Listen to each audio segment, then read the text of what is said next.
Welcome to Wiise Conversations, the podcast that explores what it really takes to scale a business. Growth is exciting, but with it comes complexity, bottlenecks, and some tough decisions. So each episode, we unpack the real challenges growing businesses face and the practical solutions that help them succeed. I'm joined today by Adrian Tan, CFO of OPS, a process outsourcing firm working with NDIS providers on finance and HR engine for their organizations. If you're an NDIS provider, you're undoubtedly feeling the mounting financial pressure of keeping up with your bottom line. So audit rates have tripled since 2024. SCHADS awards are increasing, which puts pressure on your profitability. And providers often have a 2 to 3% claim rejection rate, which, if you're processing thousands of claims, can quickly impact your cash flow. On top of that, it's really difficult to see participant budget utilization, which means you can easily tip over into over-servicing participants. And today, Adrian, as CFO of OPS, breaks down the exact levers to protect cash flow, stay audit ready, and still grow. So Adrian, welcome. Thank you very much, Uli. And thanks again for letting me join this podcast. You're welcome. So for leaders outside of NDIS, can you explain a little bit what makes scaling an NDIS provider uniquely difficult compared to other services? Yeah, so look, I'll give you a bit of backdrop in my journey. So when I joined as a CFO here, and then one of my main clients is a registered provider, I didn't know anything about NDIS. So I've come straight out of the frying pan with a bit background in other businesses and industries, clearly understanding what's the business kind of structure and their kind of business operating needs is really important. And I think finance has always been typically, from what I understand, a bit of the back burner, even if it's not NDIS, it's always a bit of a crunching machine. The people that sit in the corner processing paperwork in the dark and, making payments. But, there is always an emphasis that finance is pretty much the critical part of any business. And then for NDIS, there's complexity. So when I learned about, NDIS, and firstly, what does NDIS stand for? That was the first thing I did.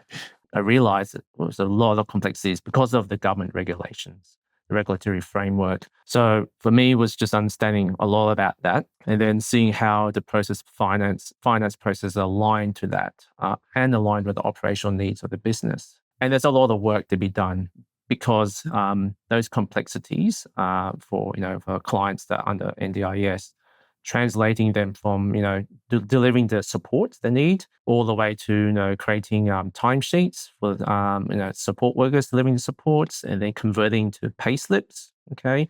Especially if it's under an EBA or SCHADS. There's a lot of complexity involved with that. So that's where people and systems and processes come into play. That's the three things that I look at. And for one of my clients, the systems wasn't up to scratch. Okay, so they were using MYOB, and when they came, they transitioned and moved to Wiise, actually. So, and that's a much, much bigger, better, and more stable system. And that's where the journey began. And effectively with that, I was able to transform a lot of the finance processes and the team itself. So when they started to use the Wiise effectively with the right skill sets and ability to use data, we now be able to actually provide much, much better and faster processes from claiming, reducing debtor days from over 100 days down to 2 days. Okay, reducing all the issues and with compliance as well with claiming. So clean claiming, less issues coming from the NDIA. So that was one of the key goals as part of this kind of transformation and helping with the NDIS provider go from, that state to a much more finance-driven and data-driven kind of state as well. There's a lot in there. It's excellent. I want to double click on something you mentioned a bit earlier. Was it systems, people, and process? Can you expand a little bit on that? Yeah. So look, I have a background in engineering, so but I ended up being an accountant. So my brain still is wired to kind of an engineering approach, but still with an accounting kind of delivery mode. So when I look at kind of things, I'm breaking down the people, processes, and systems. Okay, systems are much more easy to manage because it's a system. Okay, off the shelf, custom in built in house, etc. Processes, you design that. It's man-made. You bridge the gap between the person and the system through the processes to deliver the outputs. And then when you look at the people themselves, to be honest, that's the hardest part. okay, because it's human. So getting the right people to do the right job with the right skill sets, the right experience, that's where, it's recruitment. That's the hard part, right? Recruiting, finding the right character fits the business as well. And that's what I did with my journey for the client. I actually had to recruit a number of finance team members to be ready for the system. Yeah. At that time, when I came in, the skill set and the experience wasn't there. Okay, so I could have the best system, but with the same team, there'd be no chance. Yeah. So it It would be sounds like a lot of the work you do is kind of blending those three things together seamlessly. And correct. we Yeah, often hear, these kind of businesses or organizations, they start from something of people wanting to solve real problems in their life. Maybe they've had first-hand experience with people with disabilities, and so they don't really come from a typical business finance kind of background. So this is very much seems to be a bit more of an afterthought of, as they grow into this complexity and have all these sorts of issues, and then they become aware that, oh, actually I need to kind of sort out this finance stuff, and if I'm making claims to the government and everything else. Is that what you see on the field as well? yeah, and making sure that the finance team understand the context of what they're doing and delivering, because in any business, cash is king. Okay, so once the supports are delivered to the participant, we should be ready to go for claiming, putting the claim through the NDIA, and then hopefully it's all good, which it should be, and the money comes in. Yeah. Okay. Sounds very simple. But at the beginning when I saw it, it wasn't. Okay. Lots of paper, lots of Excel, more paper, and lots of manual work. Right. Right. Lots of manual work. Okay. To a point where I think sometimes the team had to drop everything and just to process manual timesheets. Right. There's a lot of journey there to automate a lot of the manual processes. And then from automation, we can systemize it even better. And that's what we've done. In Wiise, we use KeyPay as a payroll system. And that's integrated with another platform, a CRM called Brevity. So now all timesheets are digitized, directly pushed into KeyPay. KeyPay crunches through all the timesheets using the award interpreter, Mhm. and then spits out literally your payslip for the support worker with 100% accuracy. No more manual intervention and writing down what's the allowances to be paid for each worker by hand. Yeah, that's amazing. That's not practical. Yeah, and lots of Yeah. risk for things to go wrong. It is lots of errors, and then you have lots of support workers calling you up, going, "Why am I underpaid?" Yeah. And then you have legal risks for that too. Yeah. If you're underpaying Yeah. staff members. Yeah, I sort of wanted to touch on the rejected claims of, like, let's say you've got your stuff from your timesheets, and you then need to make a claim to the NDIS. Can you talk about kind of what that looks like if that process kind of breaks down? And I'm sure there's delays involved with that, or if the claims get rejected, what are sort of the flow-on effects? What kind of things did you see in organizations with working capital and trying to make sure that we had cash flow coming in? When I look at it, going back to people, process, systems, I take a holistic approach. So when I came in, I looked at the finance process first. What are we doing, right? And then I looked to the left, because finance doesn't actually activate the process until something else happens in the business, some business transaction or trigger. So by looking to the left, I get to see the whole end-to-end workflow. Okay. And that's where I will go outside of finance and business partner with the rest of the business, supporting the rostering team or the HR team to understand how do we get a timesheet from a support worker on time and accurate to the payroll team. Because once it's in the payroll team, there should just be a processing function. Yeah. Okay. So the root cause analysis is really important to see, what are the bottlenecks that, creating those inefficiencies, and importantly, what are driving or creating those risks and ultimately maybe even compliance errors. Okay. So when I go back to claiming, as you mentioned, claiming can be done in a couple of ways under NDIS. Okay. With a client's agreement, you can claim based on the actual hours supported. So that means you've got to wait for the timesheets to come in. And if you pay payroll on a fortnight, you have to wait for 2 weeks, and then you pay the support worker. And then after that, then you can start the process to claim, right? So you can see your working capital cycle is already out. Pay first your workers, claim the money later. There's another process as well, NDIS allows for claiming. You can claim weekly. So you have the budget for the client, divide by X number of weeks, and there's your fixed amount. So our client changed that because it was one of the fundamental reasons why we can actually try and claim faster. So we have a fixed amount claim every week. So that means the cash flow cycle has now gone back to positive. So every week you get money, and every end of 2 weeks, and you pay salary. So that's one of the things that we do. But also with the weekly claiming, we also have a much more robust data set. So all the amounts to be claimed, very disciplined process. So that goes through a team, and that's the processes. Streamlining that internally to make sure the billing is like clockwork. Every week, you bill according to a schedule. And we've developed that in-house dashboards and analysis to track that week to week to make sure the billing targets are actually hit. Any variances are called out and analyzed. Why didn't we bill according to the actual target amount? Oh, because client wasn't available. They went home. So therefore, we shouldn't charge supports. So we'll obviously bill less. So that's correct.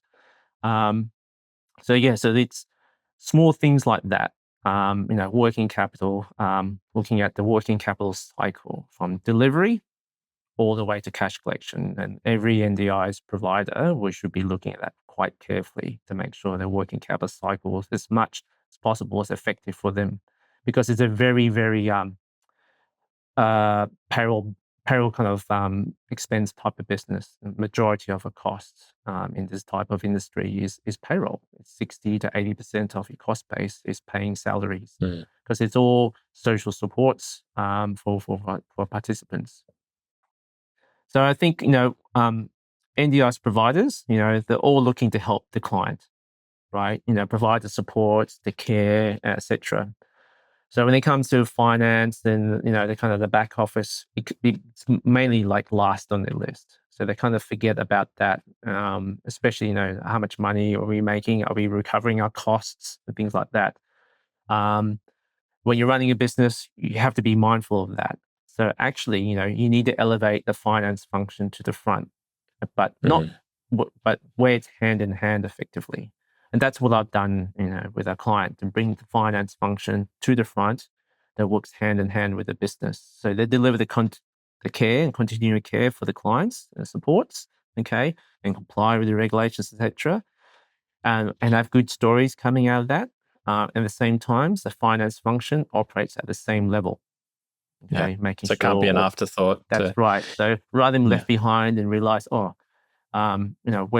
we don't have enough money to pay payroll. Oh, why? Because we haven't claimed, or the money hasn't come in. No one's chased the cash. Okay. So I actually had another client that was in that similar situation. Their receivables were growing. No one was chasing the cash. Okay. And my team had to come in and set a process and then actually help manage their debtors. Okay. And now the cash is back to normal, and now the debtor days are back to single digits. Okay.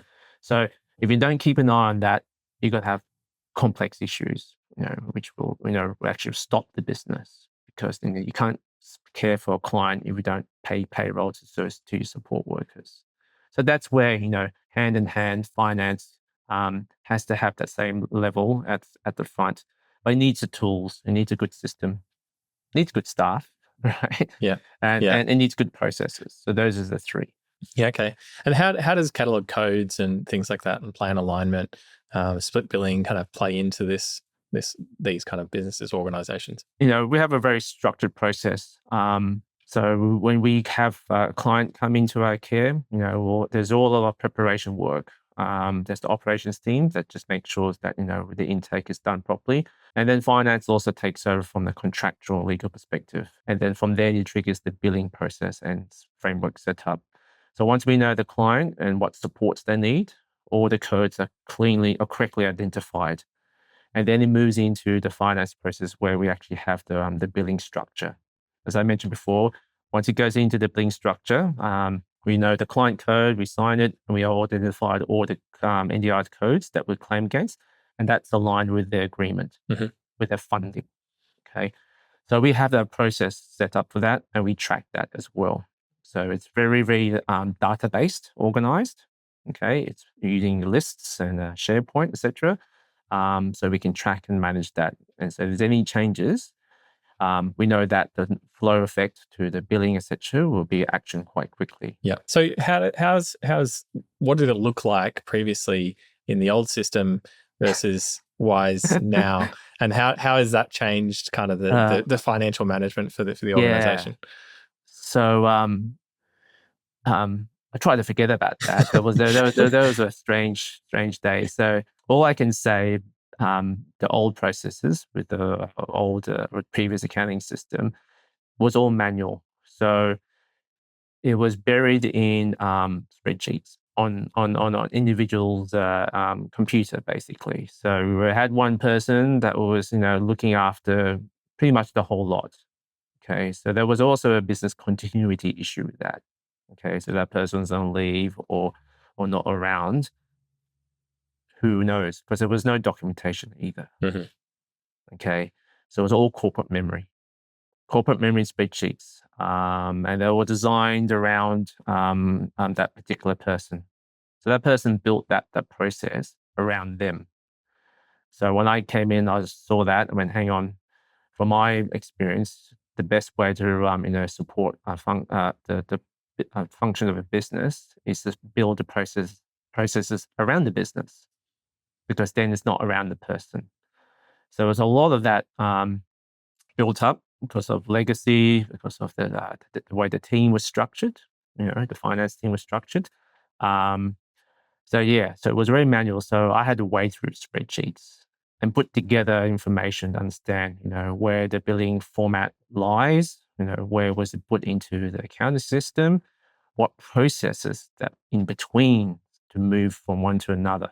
Okay, like updating codes, changing spreadsheets. So it was very, very manual and Right. corporate memory and lots of spreadsheets. It was outside the system. Well, I'm saying it was out system. It was outside, actually MIOB. Right. Buried in lots of SharePoints and share drives, etc. Right. Yeah. So I imagine when that would have been a lot of like importing, exporting, so manual calculations, or at least in spreadsheet correct. calculations. Yeah. A lot of manual, and then and then doing a process to upload it to NDI portal, a process to create the invoices in MYOB. So very separated. Okay. And there was always room for human error. And that would also drive sometimes non-compliance. So we also, we may get messages from NDI saying, look, that claim doesn't look right. And then, then I have to go and explain and provide all the documentation. And that consumes time, a lot of precious time from the business when that happens. So what does it look like now with Wiise and a system in terms of your financial process? I imagine everything's plugged into that. Like we've got our NDIS API connection. So can you kind of give us a view of what that looks like now? Yeah, much faster. So even before the integration function that the Wiise had released, we already had structured the processes and set the databases and the spreadsheets. Yes, the spreadsheets still. But we also went further with the data analysis. So we developed our own custom Power BI dashboards, etc., for the client, so that way they can analyze all the billing targets, debtors, receivables as well, to make sure cash is being collected. So that process is, the result of that has made claims much cleaner. Okay, with pretty much no exceptions at all. And also, collecting cash is much faster, down to a couple of days now. That's as fast as you can get with the NDIA. And with integration now, it's even reduced the manual work that we still have left, even much smaller. So that's actually much faster, especially with the reconciliations. So when the claim's lodged, the cash comes in, you want to reconcile, making sure that the claims match the receipts and the remittance advices. So we would do that manually. That was one of the last remnants in our current processes to kind of automate or as much as possible. So that's kind of helped clear that area now. Excellent. So was it kind of risk reduction? What was the catalyst for this organization to kind of move or change systems?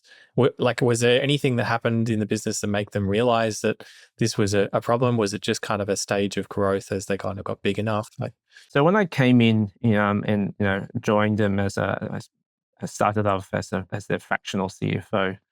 before I set up OPS. They were already quite big.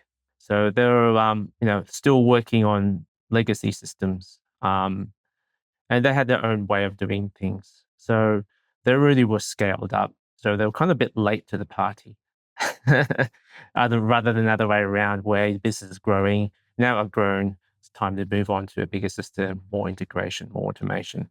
They're already big, but they were still holding on to the old processes and systems, which were far too small for the business size, far too small. Okay.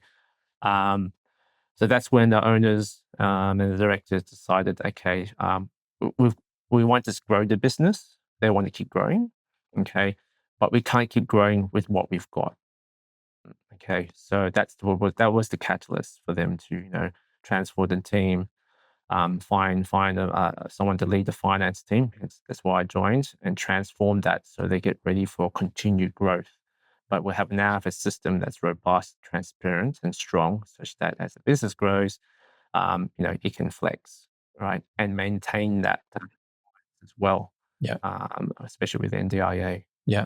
And is there a threshold that makes sense for people to kind of think about when they need to upgrade or change systems? So that's a really good question. So of OPS, we've got a couple of other clients that kind of small to medium providers, much smaller than the big client that we were talking about. So one of them has spoken to me that, they were also looking to move systems, and Wiise is one of them, one of the ones on their list. Well, I think when they look back at the current processes, there still needs to be a lot of work to be done.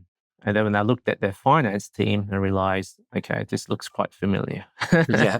So they've only got one finance person in the team. Yeah. Okay. So in order to use a much bigger, more powerful system like Wiise, like I said, the people part plays an important role. Well, we need to go in and find a way to actually look at how to, find the right skill sets to actually deliver and operate the machine. Right. It's good to give them a system now, and they'll pay the money implementation, and they'll walk away. But then you go, who's going to press the buttons and follow the processes? Yeah. How do you get value out of the system you should invest in? Exactly. Yeah, makes complete sense. So, we've talked about, margin erosion, how difficult it can be to kind of keep profitable as an NDIS provider, which might be surprising to some people who aren't familiar with that industry. Can you talk about what things you look for in an organization to help with that process of how do we keep our margins healthy? Yeah, I think the first way is to get visibility. So I'll go back to my case where this was one of the other main matters that I was trying to deal with when I joined. The financial reporting, which is really critical, management accounts in the month or even during the month, it was lacking. There was very minimal reports, only the system reports coming out of basically MYOB. Okay, so it was very hard to identify and analyze margin. In fact, it was physically impossible. Right. It was down to two things. One, the accounting system wasn't set up in a way that you could have the granularity. Some of the expenses weren't even put in the right buckets. It was grouped up, so it was all centralized. So you have to go and extract all the data and then do a lot of manual Excel manipulation to get the data that you need to recreate the margin analysis.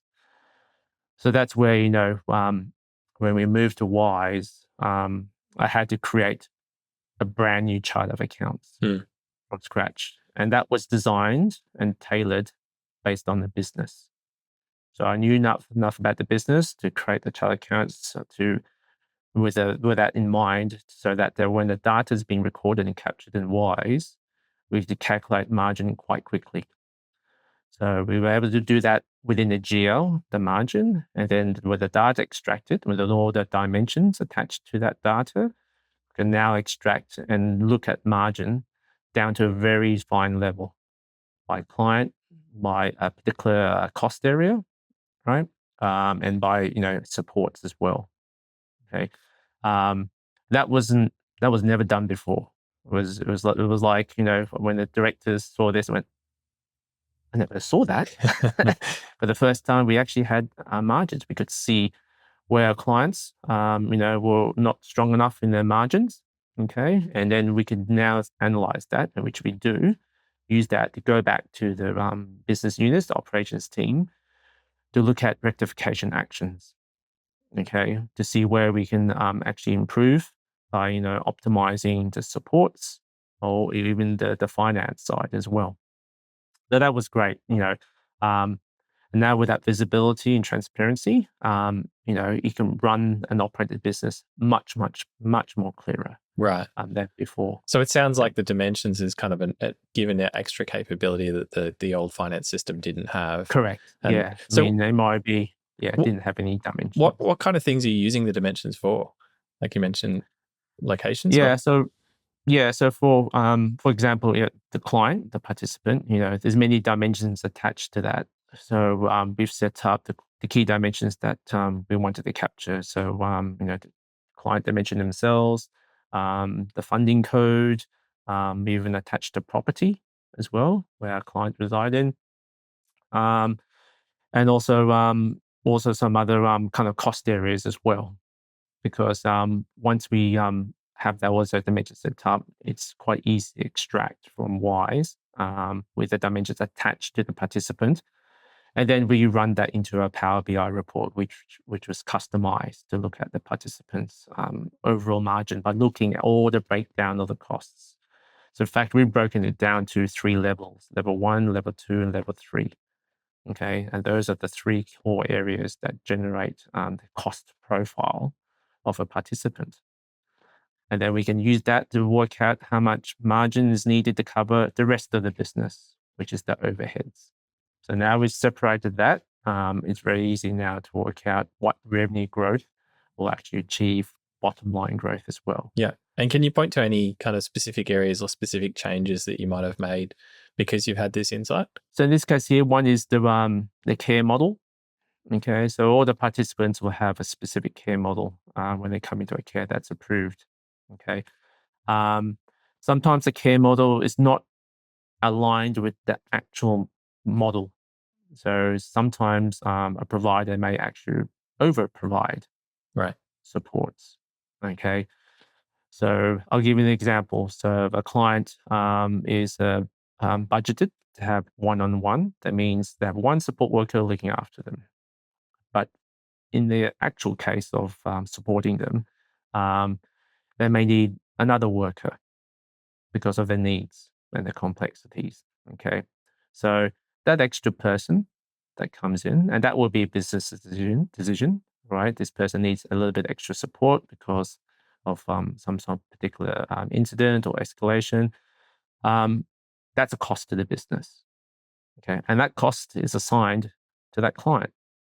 So when I look at the margin, I'll expect to see X% based on 1-to-1. But if we provide an extra person, obviously the margin will shrink. Mm. And we'll see that.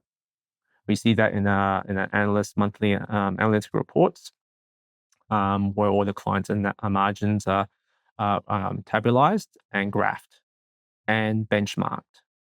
Okay, so we can see which ones are lower than normal, and then we analyze what happened.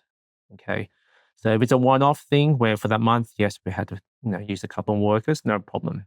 But if it's a continual thing where the client needs have changed, then it gives an opportunity for the operations and commercial finance team to go back to the plan manager or support coordinator who's actually supporting the client's budget to say, hey, look, we need more funding. Mm-hmm. Okay, something has changed, right? Here's the documentation, here's the supports.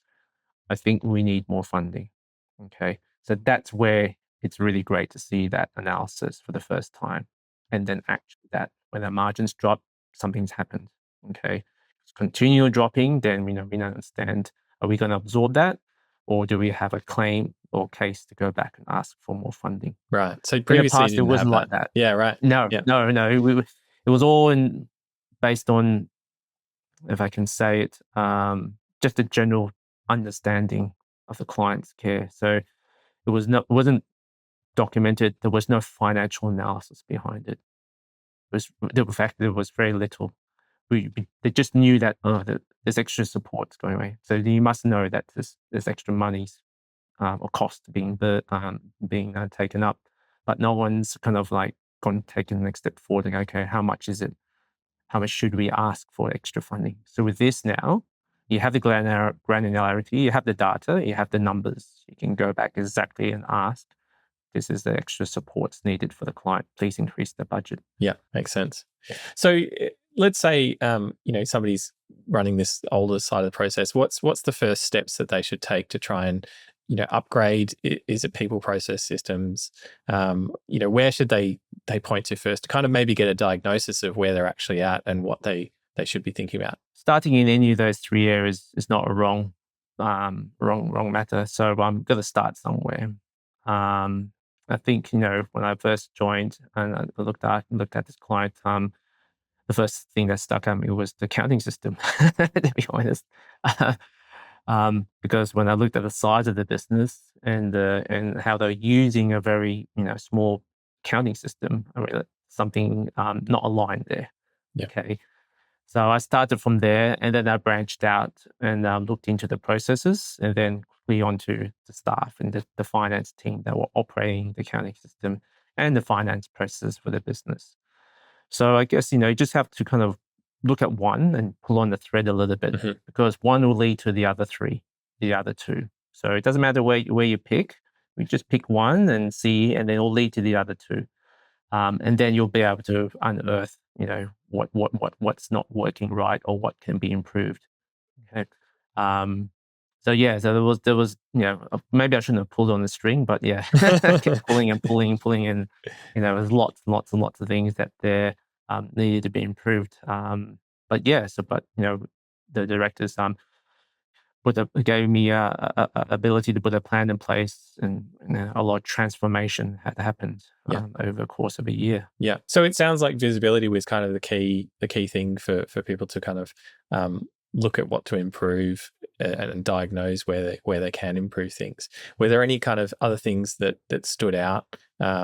Maybe compliance, maybe auditing, or any other pain points in the business that you kind of stepped into and go, okay, this is a big area? Yeah.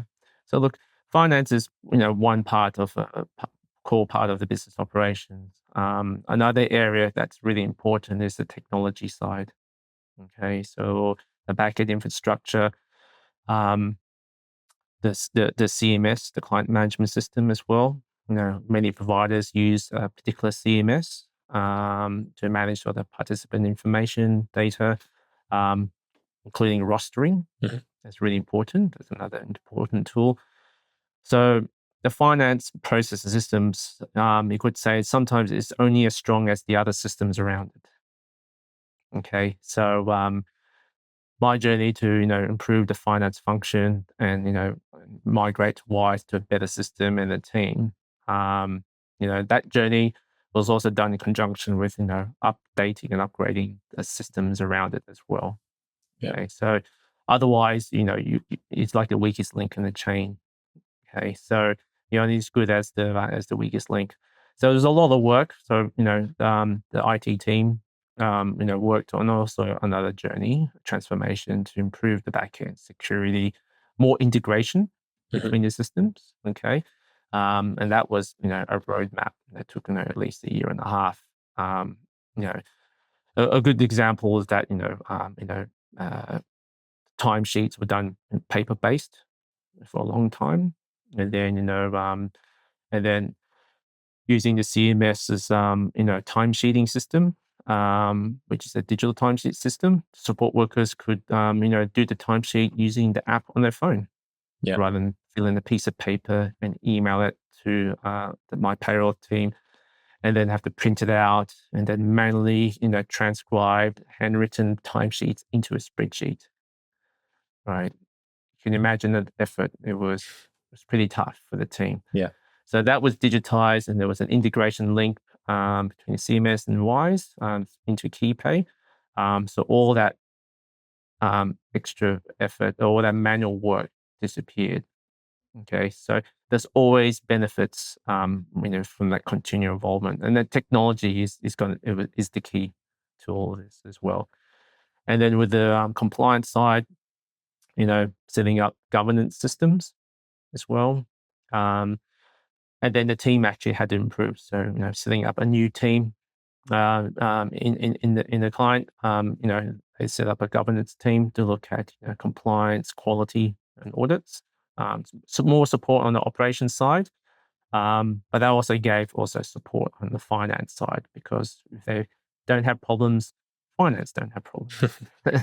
So it sounds like, if I can summarize a little bit, the dimensions and the capabilities of the system for Wiise was a key thing, and in the integrations with the other systems, were they kind of the key drivers behind upgrading? Yeah, because as a system, we wanted scalability, okay, and the platform that we use, with Wiise, with Business Central, Microsoft is the core system behind the business. Okay, so all the products, integration, and security needs to be aligned with that framework and that technology stack. Okay, so yeah, picking Wiise was a good choice for the business. It's highly scalable, and with Wiise, there's always continuous updates and features and enhancements and product developments. So that will always improve, the finance function, and always will have continuous improvement. Is there any takeaways that you would like to kind of impart on other people in this that are kind of dealing with these sorts of challenges and maybe feeling a bit overwhelmed, and kind of what they should think about next? Yeah, so I think first of all, don't give up. There's always a big challenge, and I was speaking to one of my clients the other day, the CEO, and he wants to kind of amend or update his payroll processes. And he started, looking at Wiise, and, he's going to implement a new CRM. And so he was already like 10, 20 steps ahead in his mind. And so I had to pull him back a bit and say, look, it's a big journey. Okay. It's good that you have that roadmap in your head. So from a systems point of view, you just already had that journey. But I said to him, look, you got to look at your team as well. Okay. Are they ready for that? Because a lot of change management, that's the other piece, right? And it's change management across the board. It's not just finance, it's your operations, your back office. It's everyone that uses technology, everyone that's involved in the business. So I had to pull them back and said, look, we can definitely do a phased approach. For right now, work with what you've got. Okay. And that's what I did. I still was stuck with MIB for several months before Wiise was implemented. Okay. So I also made the decisions in some things not to fix certain things, because knowing that the new system and the new processes which I'm setting up will be effective, and once they go launched, I wouldn't want to waste a lot of time and precious effort to fix something that will not be needed down the track, or fix something that has no impact to risk. Okay, so those are the kind of critical decisions that a CEO or head of a NDIS provider will need to look at. Okay, to work with what you've got, see what's critical, plan the journey. Try and look at those three things: people, process, and systems. Yeah. And see, where the effort is needed the most. Yeah. Any areas of risk you think are worth pointing out that people might not necessarily think about? You mentioned phasing in and out of the systems and rollout. Any other, and you mentioned change of people and the process and change management in the business. Anything else that I suppose, this is a big change for a lot of people. It's big risk. So any risk reduction tips you can give people? Yeah, I think actually it's going back to people. So finding the right finance team members to fulfill a particular role, whether it's accounts payable officer, payroll officer. So the recruitment and finding staff, I find it still the most challenging. No amount of AI at the moment can actually help with that.